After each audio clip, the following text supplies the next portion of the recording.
扪心自问，有没有想过叫你妈妈去死，叫你爸爸去死？真的吵架会哦。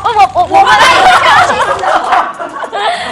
我看妈妈绝对跟我说过，眼睛在胡乱的。那你觉得住在一起方便吗？真的不方便。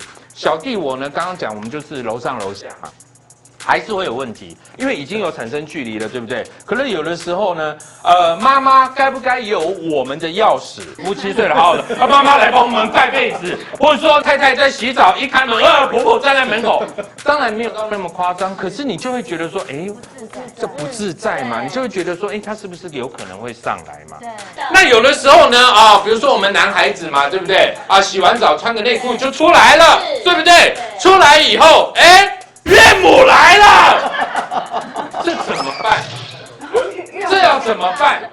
岳母几十年没有看过这个画面，岳母该何去何从？我觉得这件事情岳母看得爽，有什么不好呢？这个我不敢造次哦，我没有同意哦。所以你现在有跟老婆一起住吗？对，有。OK， 有哈有哈，蛮幽默的。为什么要跟老婆一起住呢？因为她是我太太嘛，我们觉得应该爱嘛，对不对？应该。所以你看，你跟你老婆一起住，那为什么你爱你老婆？难道你就不爱她妈妈吗？如果她没有她爸妈这么优秀的基因，怎么会有这么棒的老婆？所以今天你爱屋及乌，如果你也同意这句话的话，那你为什么不跟对方的父母住呢？我是不是落入他的圈套？有一点，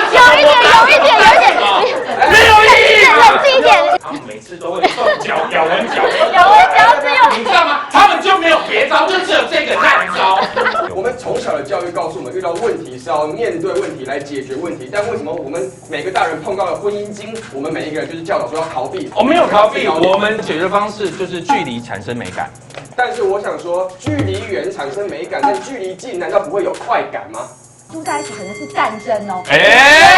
我们应该不要逃避摩擦，但是有时候我们要避免战争，懂吗？我怎么还没住在一起就觉得会有摩擦？你想想看，我为什么？因为我自己想想看，我活了40年，从小到大，我骂我妈妈骂过最毒的话是什么？父母吵架，你骂过你妈妈最毒的话是什么？你好漂亮哦，不可能！你确定你要？大家真的扪心自问，有没有想过叫你妈妈去死，叫你爸爸去死？真的吵架会哦。你有话想说却苦无发声的管道吗？你对事情有不同的见解却无人倾诉吗？年轻学子们站出来说出你们的想法，让我们听听年轻人的心声。闹变风向，强力征求学生辨识，只要你敢说，我们就敢要。赶紧拍摄影片，然后发送到我们以下的信箱，就会有专人跟你联系。还有，别忘了订阅我们闹变风向的 YT 频道，按赞，开启小铃铛，就不会错过我们精彩的辩论哦。各位朋友，闹变风向，敢嘴就来辩。